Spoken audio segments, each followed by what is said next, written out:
மக்களே வந்திருக்க நம்ம கோயில் வந்து நான் ஏற்கனவே வெளியே சொன்ன மாதிரி கெங்குவார்பட்டியில இருந்து உள்ள கல்விப்பட்டி தள்ளி வந்தீங்கன்னா தும்மாப்பட்டி ஒரு கிராமம் இருக்கும். அங்கதான் இருக்கு இந்த அரச மரத்து காளியம்மன் கோயில் இருக்குது. இந்த கோயில்ல வந்து எவ்வளவோ ஆகச்சிறப்புகள் இருக்கு. வணக்கம்மா. இப்ப இது மாத்திரம் வந்து பாம்பு இருக்குதா சொன்னீங்க, அது உண்மையா? அது உண்மை. பாம்பு அங்க இருந்து இறங்கி வந்து நாங்க இங்கதான் நிக்கிறோம். இறங்கி வந்துட்டு சிலை மேல நின்றுட்டு மேல ஏறிடுவோம்.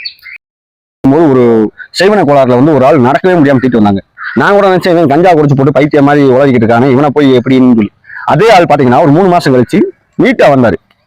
அப்ப பார்த்து நான் பேசுறேன், என்னங்க இவர் தான் அன்னைக்கு தீட்டு வந்தாங்க கையை காலை கட்டி அப்படின்னு சொல்லி கேட்கும்போது அப்பதான் சொன்னாங்க இந்த மாதிரி செய்வன கோளாறுல இருந்தாங்க, இப்ப சரியாயிருச்சு. வர ஒவ்வொருத்தருக்கும் ஒவ்வொரு விதத்துலயும் நம்ம கட்டாயம் நிறைவேற்றி வைக்கிற ஒரு தெய்வமா எல்லாருமே பாக்குறாங்க. இந்த மாதிரி பிரச்சனை செய்வன கோளாறு எல்லாம் இருந்துச்சு. இப்ப அதெல்லாம் இங்க வந்த பிற்பாடு எனக்கு விலகி பசியாத கஞ்சி கிளியாத துணியோட போயிருக்கேன். இங்க இந்த கோயிலோட பூசாரி வந்து என்ன குறி சொல்றாரு? குறி சொல்ற இடத்துக்கு வந்தாச்சு, வாங்க உள்ள போய் பார்ப்போம். உள்ள வந்து பார்த்தா கூட்டம் பயங்கரமா இருக்கு. நிறைய பேர் மாறி மாறி வந்து உட்காந்தாங்க. ஆனா என்ன பிரச்சனை அவங்க சொல்லவே கிடையாது. இவரே கண்டுபிடிச்சு அவரே சொல்லிட்டாரு என்ன பிரச்சனைன்னு. அவரு எப்படி பாத்தீங்கன்னா அவர் வந்து உங்களுக்கு என்ன பிரச்சனை ஏதாவது கேட்கவே மாட்டாரு. இவங்க வந்து உட்காந்தோன்னே அவங்க விஷயத்த சொல்லி உனக்கு அந்த நாள் சரியாயிரும், நீ வந்து பண்ணி கொடு அப்படிங்கிறாரு. என்ன சொன்னாரு? உண்மையா இருக்கு, என்ன நடக்குதோ இல்லையா. நீங்க போய் அவர்கிட்ட போய் சொல்லுங்க என்னென்ன பிரச்சனை இல்லை. அவரே சொல்லிட்டாரு. உங்களை பார்த்தேன்னு சொல்லிட்டாரா?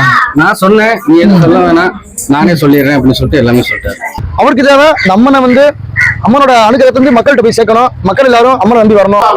வேற லெவலு தெய்வம் தான் நம்ம அரச மரத்து காளியம்மன். இங்க வந்து நம்ம இந்த சாமிக்கு வந்து இருக்க கோயிலும் கிடையாது, கோபுரம் அந்த மாதிரி கிடையாது. எப்பயுமே இந்த அரச மரத்துக்கு அடியில தான் அம்மன் அமர்ந்திருப்பாங்க. இங்க வந்து நீங்க ஒரு வேண்டுதல் வச்சீங்க அப்படின்னா அதிகபட்சம் 3 மாசத்துல நிறைவேறிடும் அப்படிங்கிற மாதிரி சொல்றாங்க இங்க வர்ற எல்லா பக்தர்களும். நீங்களே அந்த அம்மனை பாருங்க.